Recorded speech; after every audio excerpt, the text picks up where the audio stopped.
Hello, everyone, and welcome to Really Old Movies. I'm your host, Harrison Scullin, and today I got a very jam packed show for you. That's why I'm starting a little bit early. And I've got some old movie news, an old movie release and review, an old cartoon short review, as well as playing some Halo. And so, with that, let's go ahead and get started with the theme song.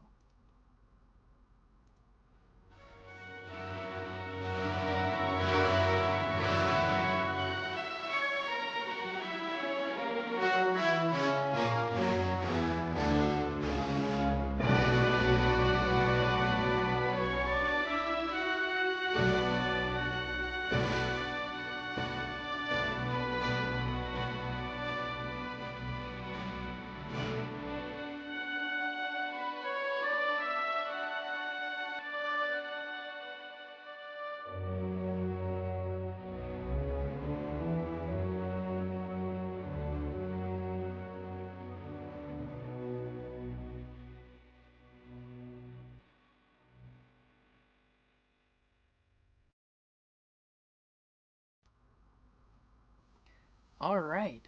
So, for today, I'll be talking about the films that I saw at Cinecon, as well as the films that I saw during the month of August.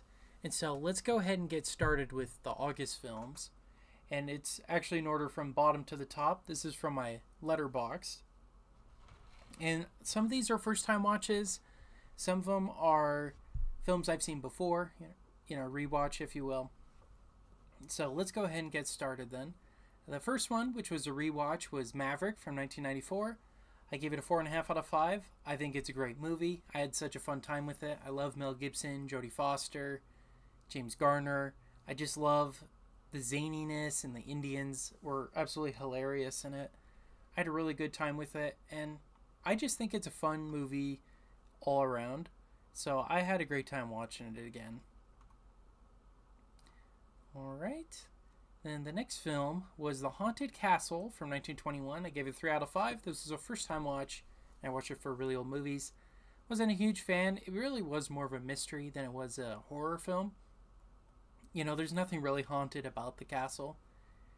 And it really just pales in comparison to Sunrise and Faust and other films by F.W. Murnau. This film is definitely not in the upper echelon of his filmography. So, yeah, that's The Haunted Castle. Next one is The Secret Life of Walter Mitty. I gave that a 4.5 out of 5, and it was a first time watch. I thought it was incredible. The cinematography, the music, the acting, all around. It was a really fun movie, and I had a great time with it. Ben Stiller is a great character, Kristen Wiig, Sean Penn. They're all great actors in the film, and I was very, very impressed with it. And so that's why I gave it a 4.5 out of 5. I thought it was pretty much a perfect movie, and I'm very glad I got to see it. I missed it when it first came out. I think I was in high school. Yeah, I was in high school at that point, so I just didn't get around to it. So I'm glad I watched it, and I'm glad I own it. And someday I'll watch it on 4K, because I saw it on DVD, because I just have it on DVD. So we'll see how that goes at some point. All right. The next film is Dirty Rotten Scoundrels from 1988. This is a rewatch. This is a film I've seen countless times as a kid and whatnot. It was playing all the time in our house. I give it a 5 out of 5. I love the deception. I love the characters, especially Steve Martin. He is so funny. It's just the shameful, idiot, he's just really funny. Not a shameful idiot, but thief. He's really, really funny in that role. And Michael Caine, too, is a masterclass of poise and whatnot. But he's still a thief, too. So it was really fun watching that and their dynamic and the different ways they like to rob people. I just love that so much. It is so funny. One of the funniest movies I've seen. So good old Frank Oz, Yoda and Miss Piggy, he directed that movie, and he's directed a few other ones too, but I always love this one. Alright, the next film is The Last Laugh from 1924, and I give it a 4 out of 5. This is a first time watch for Really Old Movies. Thought it was really good. I like Emil Jannings as the doorman, and we see kind of his progression, right? Because he was the doorman, which was seen as a higher class job, but then he gets demoted to a dishwasher, and his family shames him, and he feels guilty and whatnot, trying to get his old job back. I just thought that was both hilarious, but also really charming and endearing of a movie. And just to that, he has the most legendary mustache of all time, and I think in all of cinema, hands down, there's no arguments there. So yeah, it's a good movie.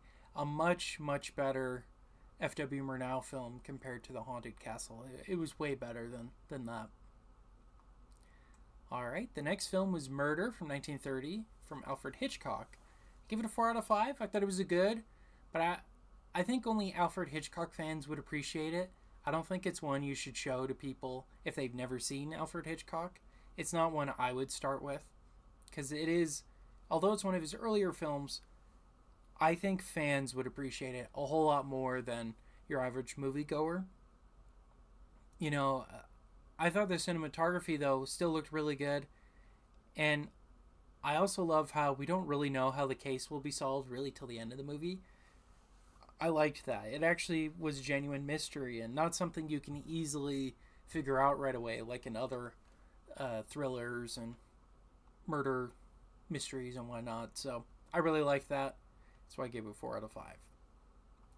Alright, the next, it's not a film, but animated short, was a Tom and Jerry short called Baby Puss from 1943. 4 out of 5. This is a rewatch. It was playing all the time on Cartoon Network when I was a kid. I've seen this one countless times. Tom, he's dressed and treated like a baby by his owner, and the Jerry gets a kick out of it and invites Tom's other friends that are all cats. They make fun of him and mess with him, and Tom keeps getting in trouble and whatnot. It's a fun little short. I give it a 4 out of 5. I had a fun time rewatching it and kind of getting the jokes this time. So what's awesome about Tom and Jerry is they don't speak, right? So you could get the jokes without speaking the language, if you will. But even still, like, there are a lot of visual gags that as a kid you don't really understand, but it was really fun getting them this time around. So 4 out of 5. Alright, the next film is Love Affair from 1939. I give it a 5 out of 5. This is last week's movie. I highly recommend this movie, especially if you've seen Sleepless in Seattle, An Affair to Remember, a couple other movies like that. This movie was the basis that they're all based on. So I really love it. It's a great romance. The acting's good. And, you know, I'm not a huge fan of stories about affairs, but I think they handled it really well in this movie. And, because they weren't technically having an affair. You know, because, one, they weren't married to their, to the people they were with. But also, the most they ever really did was walking around, I guess kissing too, for sure. But I digress. It's a great movie. I love Charles Boyer, Irene Dunn. They're great on-screen romance. I love it. 5 out of 5. All right. The last film I saw in August was the new Reagan movie that just came out a few days ago. I gave it a 4.5 out of 5. You know, going into it, I was kind of worried it was going to be one of those, and don't get me wrong, I love Christian people, you know, I'm a Christian myself, but a lot of films made by Christians are just happy Jesus messages. They're basically they're the same thing that I don't like about movies that are woke. They do the same thing, but with Christianity. And that's the whole, you're coming to watch the movie, but it's really just the message that they want to shove down your throat. I'm not a fan of movies like that, just in general, but especially unfortunately the Happy Jesus ones, because it's a good message and it comes from a good place, but you kind of feel cheated. It's like, well, I came to watch a fun movie with, you know, great cast and all that, and this is just a platform. This isn't a good movie. This movie is not that. Well, yes, you know, it's not going to be a perfect representation of Ronald Reagan in his life, and, you know, this is probably as close as we're ever going to get to a true biopic of him. but I really, really liked it. I loved how they showcased the different events that occurred during his presidency, such as assassination attempt, wink, wink, um, and also when he was president of the Screen Actors Guild. I was surprised that they spent a lot of time with his time in Hollywood. I was not expecting that at all, so I really liked that. And it's kind of cool seeing the old Hollywood era and whatnot. It's definitely not the highest budget film. You could definitely see the limitations of it, but I think their heart was in the right place, and I really do think that they really showcased the life of Ronald Reagan and his presidency really, really well. And okay, yeah, you know, it's not going to show him in any real negative light. They did show some of his controversies for sure, but you should kind of expect that though, watching a biopic about somebody like Ronald Reagan or just a president in general. You should expect that the people who are making it definitely want you to like him. At the end of the day, it's still a movie. They're still trying to capture your attention, still trying to make you feel for the characters. They're still going to do that even with historical dramas. So I really like it. I think people should see it regardless. Even if you don't like Reagan or if you aren't a Republican per se, I think it's still a good movie to watch. It's still an entertaining one, especially from a historical perspective, because so many of those events that happen, I mean, they're insane. Like, well, when the Berlin Wall fell, for example, that was a huge and significant aspect of our history. Or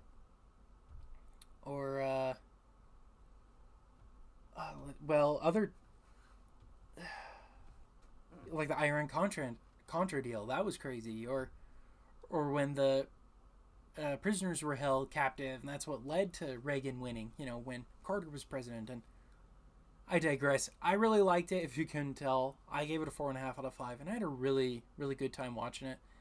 I have been tracking the movie since I want to say 2019 when they first announced it, and just over the years, they had to get a new editor. They had to reshoot some of it. It had to be closed during COVID and all that. I knew it was going to take a while. I didn't think it was going to take this long, but I'm glad it came out this year. I think this is a much better year for it to come out, for obvious reasons. But I think it's a good movie, and I think people should watch it. All right, so those are the films that I watched in August, and now we'll move on to the next item for today's show. All right, so I went to Cinecon 60 this year, and that was on Monday for Labor Day, and I had such a blast. I always love going to Cinecon, and what I love about it is they showcase films that are obscure and ones that you've never heard of, or if you have heard of them, haven't been able to watch. Every single one of these movies does not have a physical release. There's no VHS or DVD or Laserdisc or maybe a 16 millimeter. I doubt it.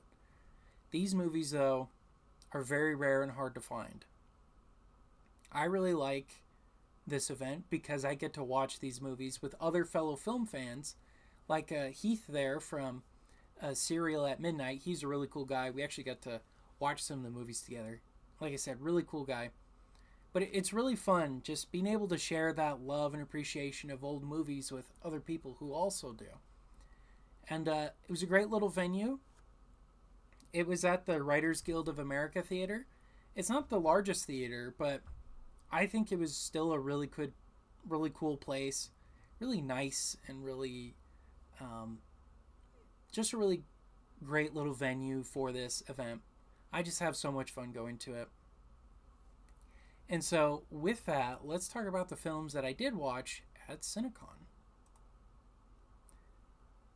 All right, so the like always, it's in opposite order because of Letterboxd. But the first film was Lancer Spy from 1937. I gave it a 4 out of 5.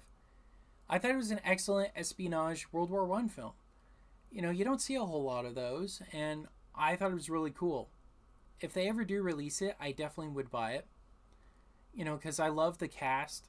A bunch of no names, but still, I thought they did really good in their roles. It was fun, exhilarating, great thriller. I had a lot of fun with it, and if they ever do a physical release of it, I'm definitely buying it. Now, the only critique I have, and that's why I give it a 4, I thought the ending was a bit rushed and a little cheesy, but overall, I had a great time watching it, and it was a really good espionage spy thriller. All right. The next film was The Harvester from 1936. I gave that a 4 out of 5. I thought it was a good movie. I liked the cast. It was a cute little storyline. And a really cool tidbit before I get into my thoughts on the film. One of the actresses who's still alive, this film came out in 1936, Sue Collins. Cora Sue Collins was there, and she was the character of Naomi.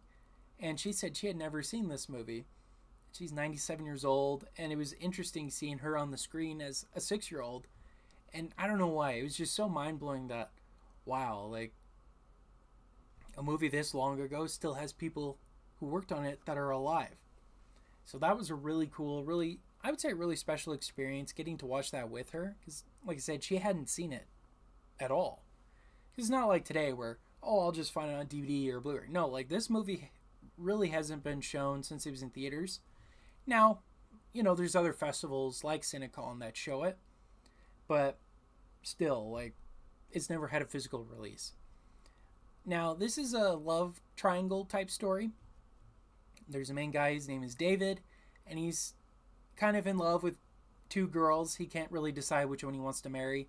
One of them is a rich kind of socialite who wants to take him away from his farm and make him part of the family business, which is real estate. And then the other girl, who's a very humble farm, who would want to stay on the farm with him and whatnot. But he loves both of them, and he can't really decide. So I kind of like those kind of stories. I'm a sucker for romance and drama movies, I guess. But I had a good time with it, 4 out of 5. And yeah, I think it's one worth watching. And I think it takes place in like the 1890s, so it's a period piece too. So it was a good movie. I recommend it. All right, the next film was a silent film called The Flower of Doom from 1917. So the coolest thing about this movie was the guy who introduced it ended up being the one who's playing the little keyboard organ they had to play along with the movie. And I think the funniest part was he said something to the effect of, I've never seen this movie. It's probably a terrible movie, but I'm going to play along anyways, and we're going to have fun. And you know what? Yes, he was right. The movie was terrible. I gave it a 1.5 out of 5. But it was really cool seeing him play along and try to figure out, the score and whatnot. He had this sheet in front of him kind of telling him, where to do certain key notes and stuff on the piano. Or not the piano, but the organ. That was pretty cool. But yeah, this was a dreadful movie. I did not like it. It was only like 45 minutes or an hour long. And it was hard to follow along. They did mention some of the scenes are missing. And so I definitely felt that. I was like, yeah, this doesn't feel like a complete story. Because events kept happening. I was like, wait, who's that? And it was just really hard to follow along. And I wasn't the biggest fan of the story. It was like almost like one of those gangster type movies. Not really, but like a character gets kidnapped and they're trying to find her and she's in a Chinese gang house and whatnot. And I don't know. I wasn't the biggest fan of it. And so that's why I gave it a 1.5 out of 5. It was just an okay, short, not really the best movie. All right, the next one was The Bride Wore Crutches from 1940. I gave it a 4 out of 5. I thought it was a really fun movie. I had a great time with it. It's a really good... It's almost like a screwball comedy where it's a reporter who is kind of a bumbling doofus. And he tries to prove himself by going after this gang who's been robbing banks, right? It's not serious at all. It's a very cute movie. Like I said, kind of a screwball comedy. And the girl he's kind of falling in love with also works at the newspaper. And to spoil the movie, because why is it called The Bride Wore Crutches? So at the end of the movie, he teams up and pretends to be a bad guy so he could be with the gangsters, be on the inside, and then have the police come, right? And he's given a Tommy gun. He has no idea how to use it. And he sets it down, and it goes off and shoots her in the leg. And then she's just like, oh, you. And then it cuts to them on their wedding day, and she's wearing crutches as they're going down the aisle, and then he picks her up so that she doesn't have to use the crutches. But I was like, oh, that's why it's called The Bride Wore Crutches. It was such a random title. I don't know what I would have called it, but I wouldn't have called it that. I think that was... I don't think the title was good. That's one of the reasons why I gave it a 4. And I don't know. It seemed kind of out of nowhere that they fell in love. I digress. It was a fun movie, and I would probably watch it again.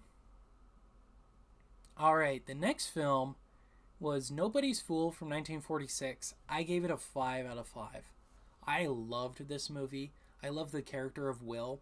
He takes everything so literally, and he gets himself into all kinds of trouble. So much so that he has like the mafia and the city and the police and everybody kind of going after him because they think he's either a spy or he's, a gangster or whatever it is.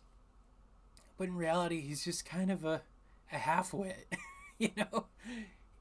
Like I say, he takes everything literally. One of the running jokes throughout the film, his name is Will Wright. And he shows up at a hotel, and they're like, oh, are you Will White? They're expecting someone to talk about, it's about housing or something. He said, right. Instead of saying, no, Will Wright, he just keeps saying, right. Trying to correct them, but it sounds like he's saying, correct, that's my name. That was the really funny joke, one of the funniest jokes throughout the film. I really loved it. I've tried so hard to find this movie. I really hope someone has put it on YouTube. I haven't been able to find it. So if you have it, let me know, because I really want to own this movie and watch it again and again. It's really, really funny. To me, the best movie of Cinecon for me this year.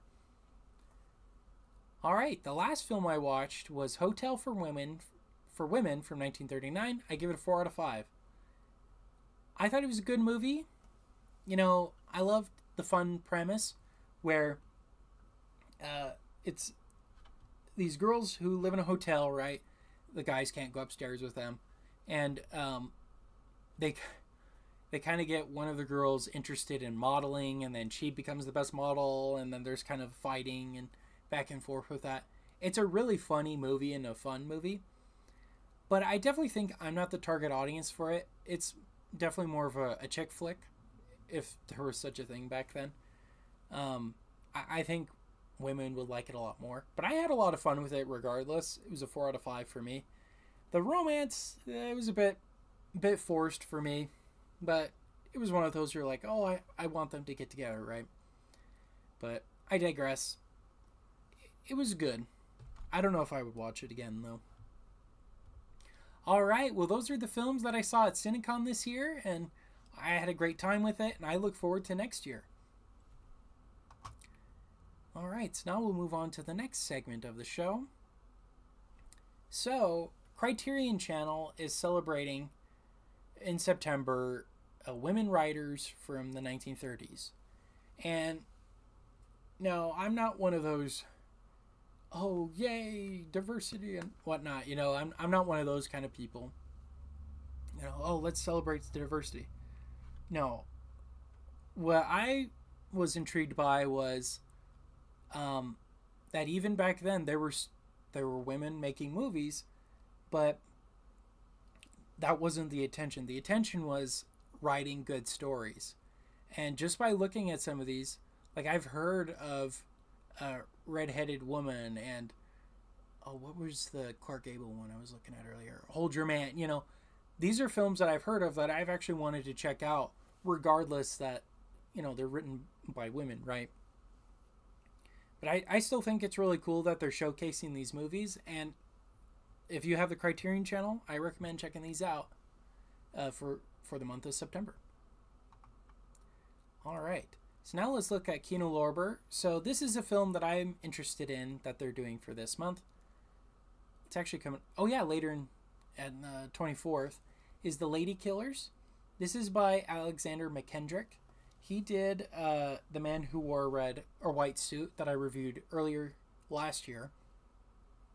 Or was that this year? Earlier this year. And he also did... Did he also do... I think he did Sweet Smell of Success, too, if I'm not mistaken. McKendrick.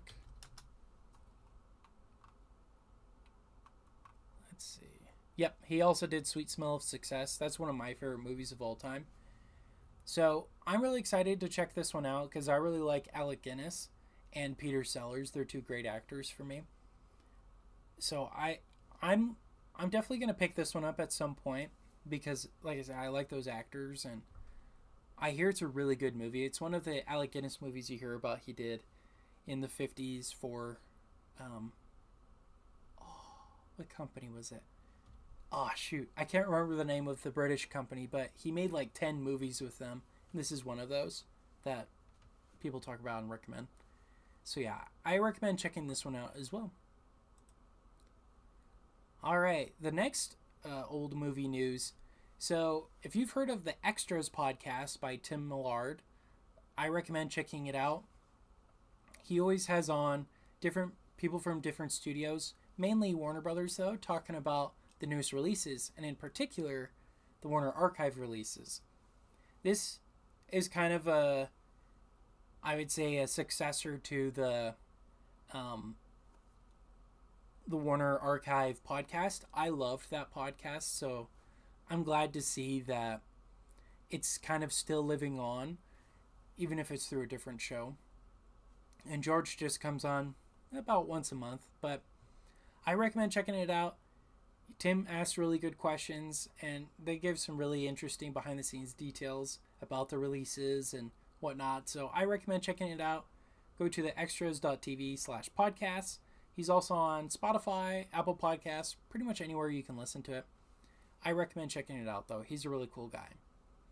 Now, before I move on to the next thing, though, I'm going to go ahead and turn my fan back on. It's been really hot this past week. So let me do that real quick.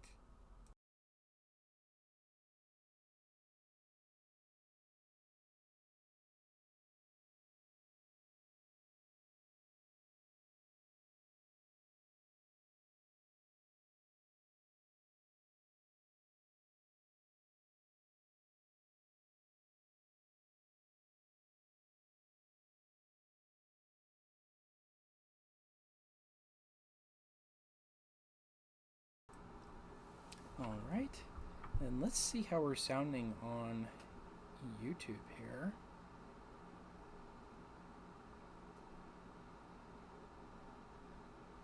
I'm also trying on Steam. I don't even know if it's working or not. Well, we'll just have to check it out.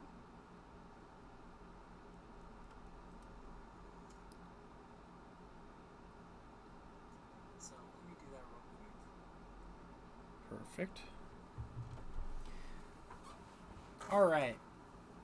So yeah, that's the Extras podcast. I recommend checking it out. So now I'll move on to today's animation review. Okay.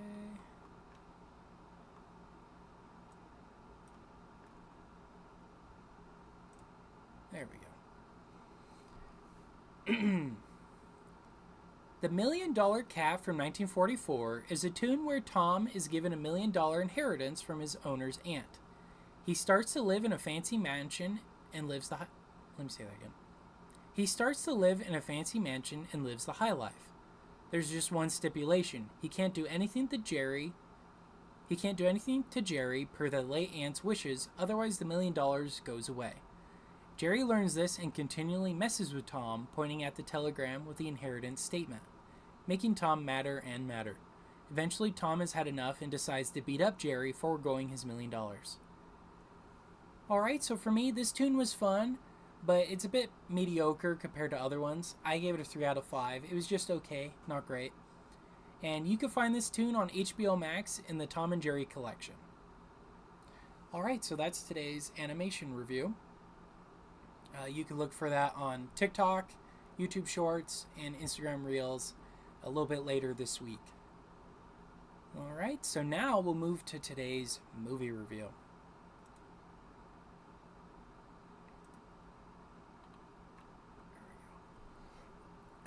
Excuse me.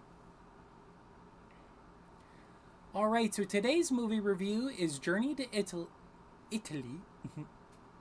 Today's movie review is Journey to Italy from 1954 from director Roberto Rossellini and starring George Sanders and Ingrid Bergman.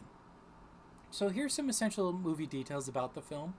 So George Sanders, in his autobiography, wrote at length about the making of this film, which he found an exasperating and unpleasant experience. He spoke witheringly about Roberto Rossellini, whom he characterized as being more interested in scuba diving than in filmmaking. Although the tone of his remarks is one of amusement, it became known that Saunders, who had admired earlier Rossellini films, had been deeply affected by exposure to a style of filmmaking quite foreign to his previous experience, and had spent the shoot feeling frustrated and angry, often bursting into uncontrollable tears. So that's pretty crazy. So let me tell you my thoughts on the plot. The plot, I gave it a 3.5 out of 5. So to me, I didn't really like the story until the last minute. Like really the last minute of the film. I'm not joking. I checked it on HBO Max on my phone. I know, you're supposed to watch it on TV. I was doing chores, okay? I watched it on my phone, and that may have inhibited my experience with it. I digress. When they decide to finally love each other and all that again, I loved it, but the problem I had was we take so long to get there, and it's literally the last second. It almost feels tacked on. Because it kind of seemed like the whole time they were just going to split off, go their different ways. I don't know if I would like that or not, but it just felt so rushed, so last minute.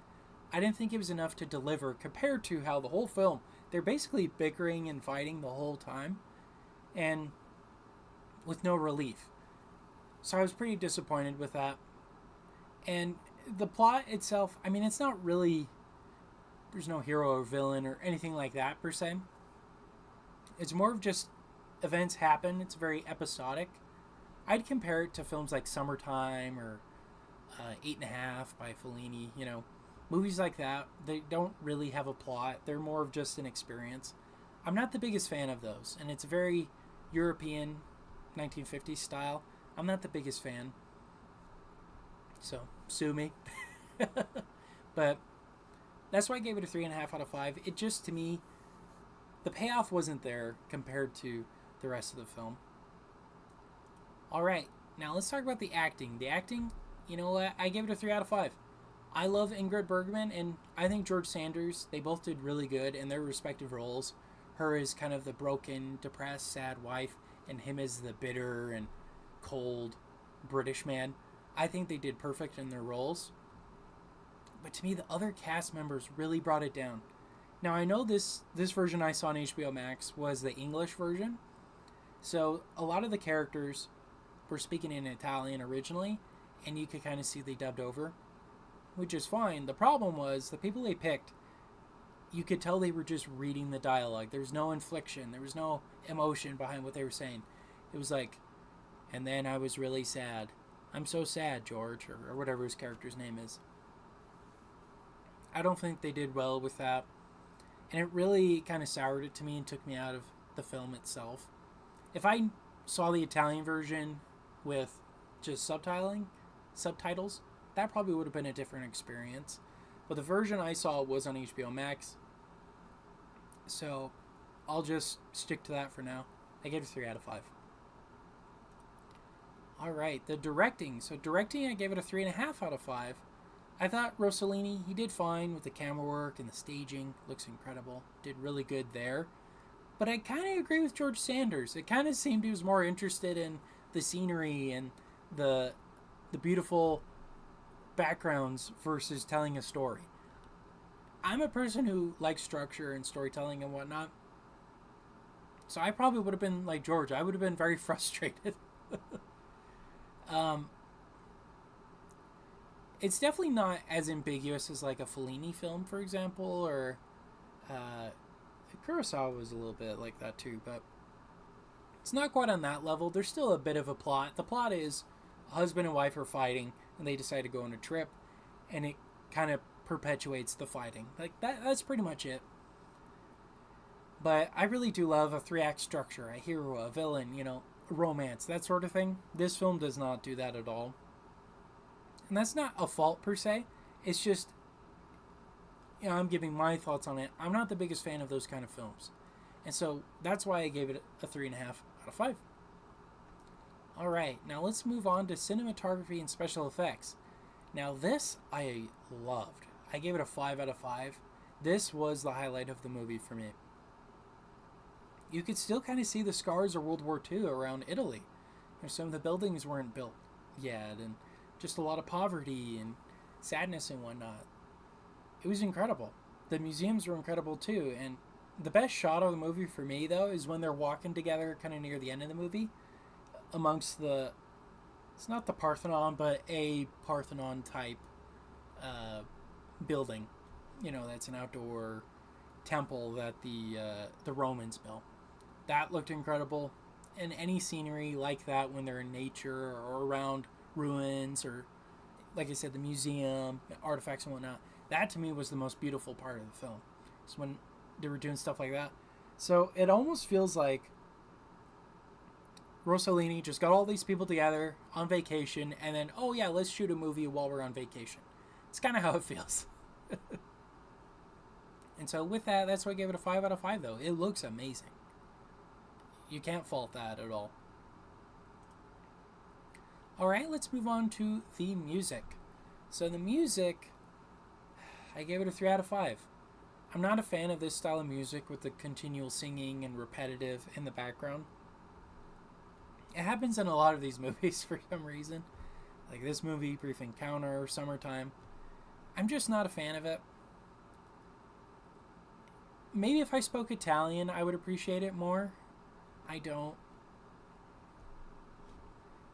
I was just annoyed by it. It just seemed like it was playing over and over and over and over to the point where it's like, okay, I get it, I don't know. It was not the greatest for me. And so that's why I gave it a 3 out of 5. Alright, so tallying that all up, that brings my Letterboxd score to a 3.6 out of 5, which I'm rounding just barely to a 4 out of 5. And that brings my Criticalist score to 72%. So would I recommend this movie? It depends. If you're fans of movies where it doesn't really have a plot, but you want to experience Italy, you want to see the scenery and maybe kind of float around like with the characters, almost be on a voyage with them, I think you'll like this movie if you're into that kind of storytelling or that kind of film. But if you like more 3-act structure, hero, villain, romance, that kind of thing, I don't think you would. It's not for me. I know the kind of people it is for. I am not one of those people. And so, for me, it was just okay. And, but it's a beautifully made film. And for that, I recommend checking it out, just for the beautiful cinematography. Alright, well those are my thoughts on Journey to Italy from 1954 from Roberto Rossellini. And that's today's movie review. So now, let's turn the single cam back on. Close this guy out. Oops. Right.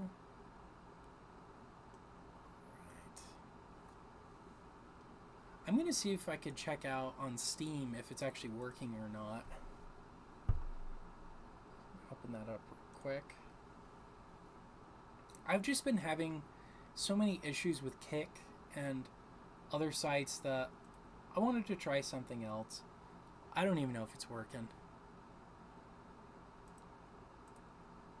Let's see here.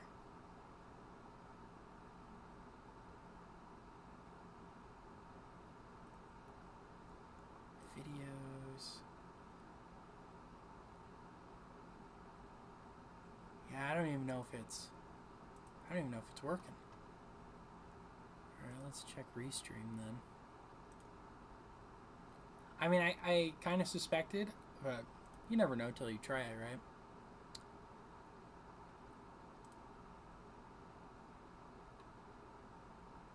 Yeah, unable to connect. Okay. Well, it was worth a try.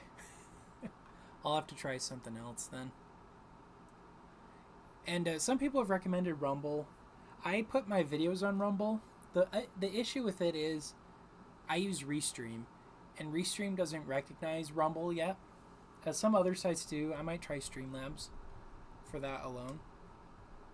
But the problem with Rumble is I have to do it as a manual RTMP file. That's what connects OBS and other sites to a live stream that it uses that kind of transcoding.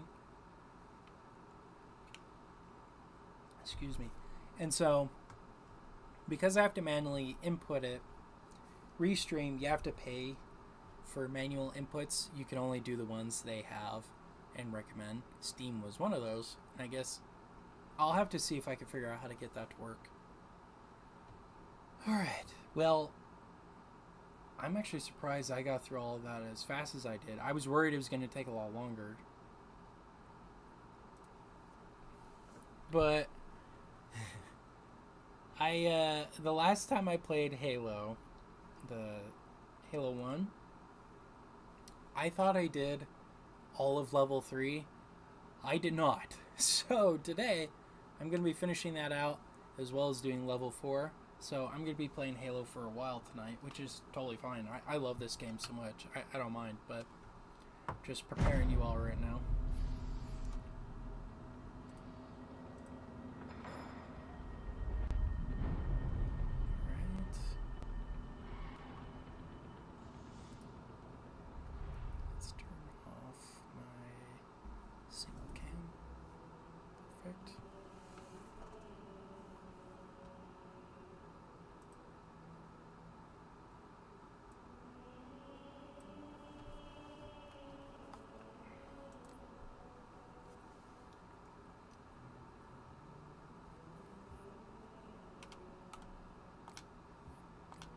Oops, not reach.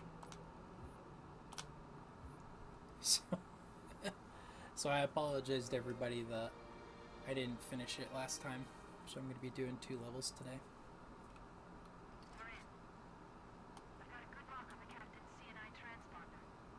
Oh yeah, I remember this one. This one took forever.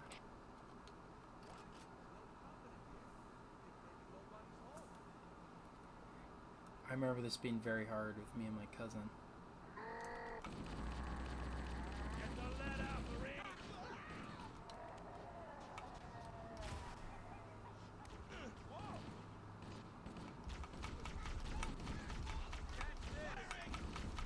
Watch out for plasma grenade.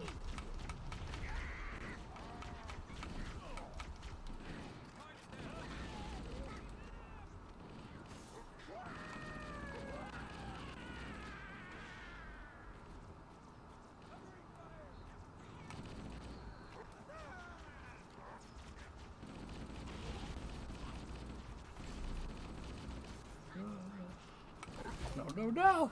Dang it. Ugh. These guys are so hard to kill, man.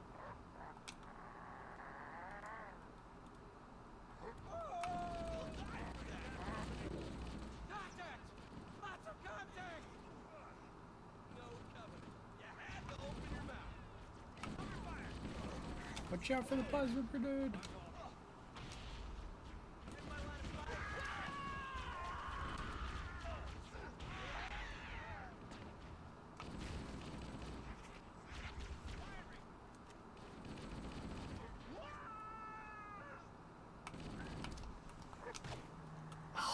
Freak. Well, I got him, but... Got him! Contact!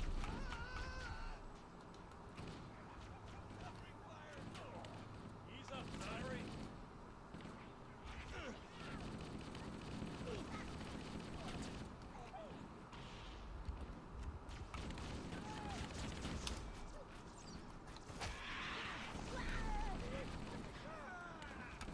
No. Dang it.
Oh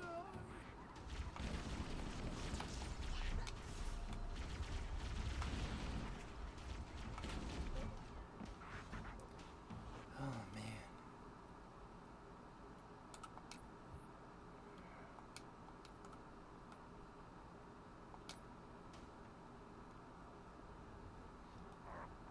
If I don't get it this time, I might do something else.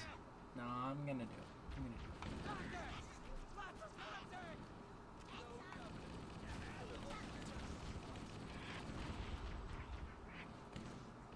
Key is to stay in the same place. Out of the way, muchacho!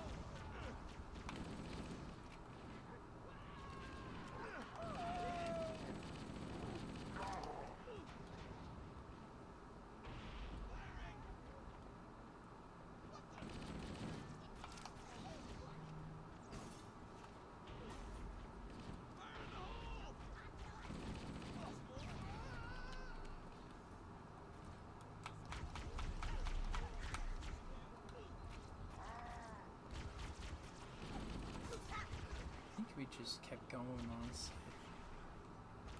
Shoot. Oh. You know what? I think that's what I'm gonna do. I'm just gonna go. Contact! Lots of contact! Let them figure it out.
Jeez Louise, man. Okay, I just gotta run.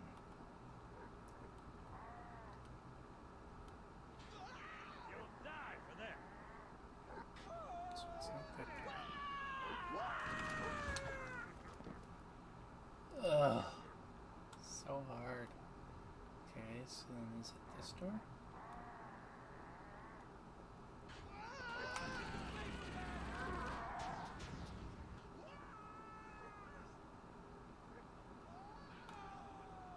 It's not that door. Jeez.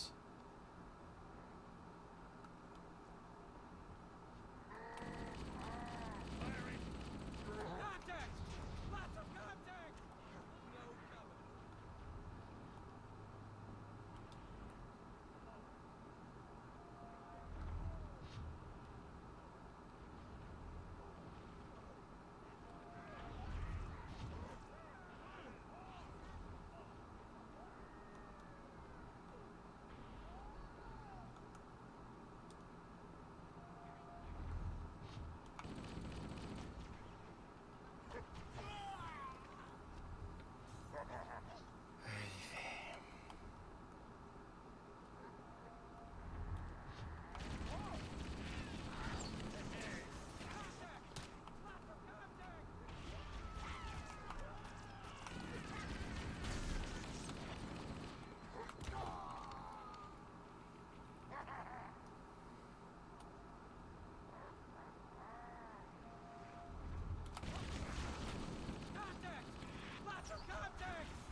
Maybe I have to kill him.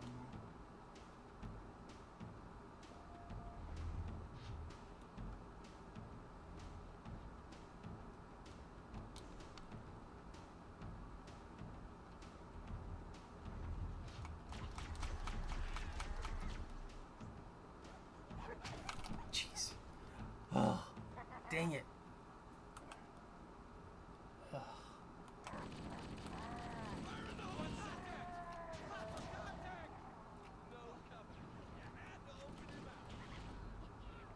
I think I have to kill them all.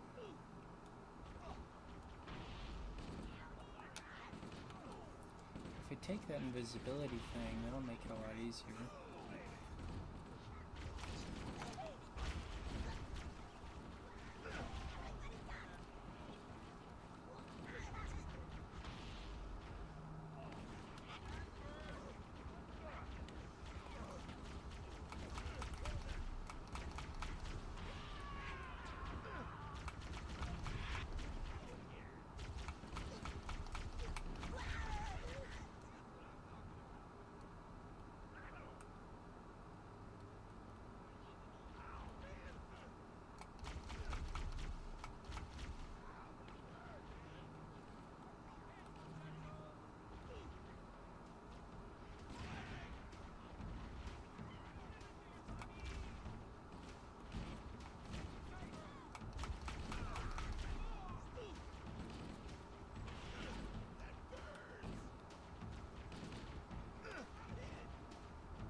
Dang it, no. I was so far.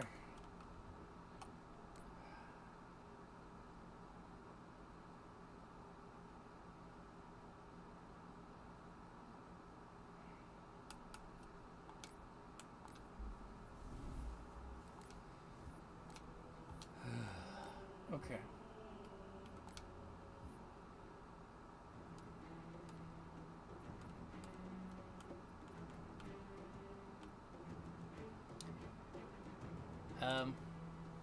I'm gonna go ahead and skip number 3. It's too hard. I remember it took us forever, and I have to do 2 levels today. I'd rather it be this one, the Silent Cartographer. So I'm gonna do that. I don't know what skulls are. That's fine.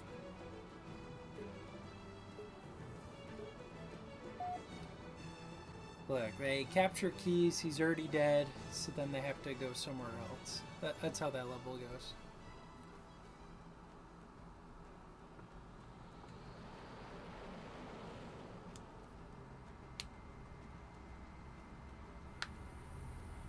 Covenant believe that what they call the Silent Cartographer is somewhere under this island. The Cartographer is a mapper who will lead us to Halo's control center. The island has multiple structures and installations. One of them contains the map room. We're approaching the LZ. It's gonna be hot. Get set to cut out quick. Touchdown, heavy Marines! Right. Oh, yes. Covering fire!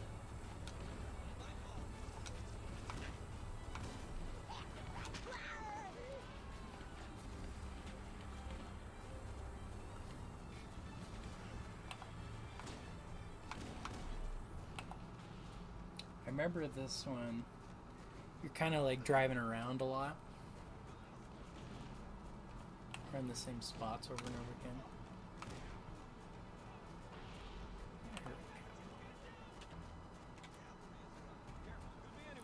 Sorry for the completionists out there, but that I just can't with that level, man. This one's more fun.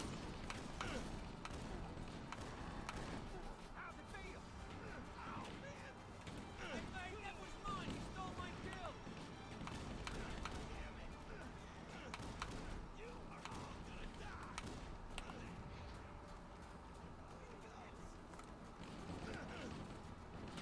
Firing!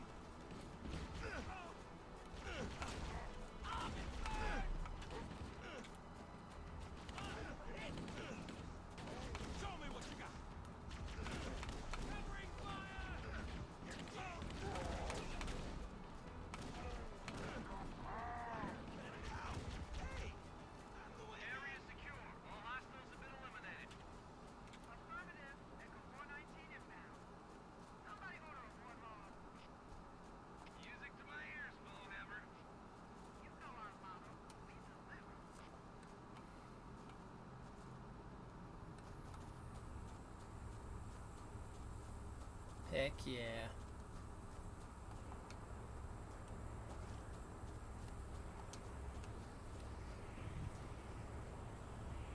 Showtime! Okay, let's move out. Let's go find the map that will show us the location of Halo's control center.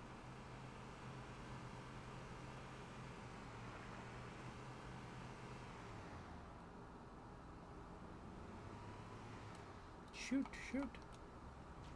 Hey, nice and smooth now!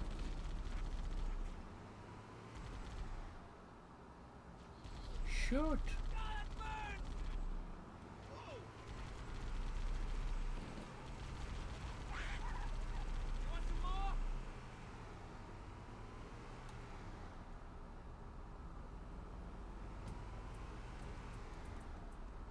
There, in the cliff wall. I'll bet the silent cartographer is somewhere inside that. We got her coming to welcoming party, sir. We're talking real tight. Oh, this is a bad idea.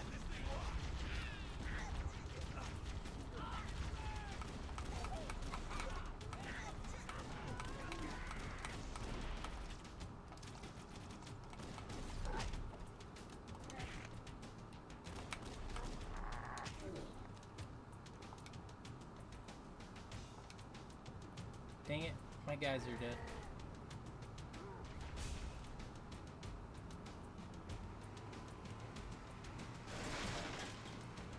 Run!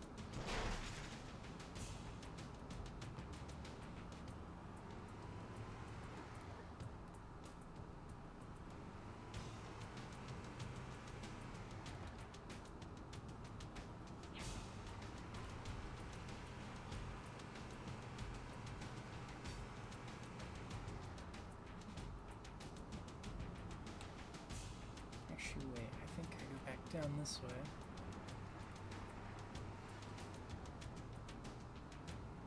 Another game I've been wanting to try, I just got recently, is Helldivers 2.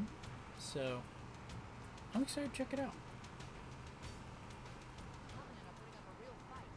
The cartographer must be coming. My analysis indicates the map room should be at the bottom floor of this facility. Let's keep going inside. It looks like there is a path into the interior of the island.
More ammo.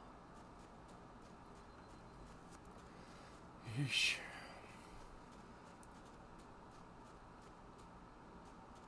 Oh, jeez.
You know what, guys? I'm not really feeling Halo today. I'll do it another time. Turn the single camera back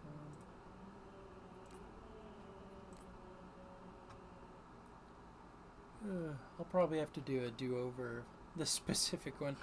But that's why starting next week I'm going to be doing Lego Star Wars. I kind of want to take a break from Halo for a while. I'll come back to it again at some point. But thank you all so much for watching and listening to today's episode. And this has been Really Old Movies. I'm your host, Harrison Scullin. Take care.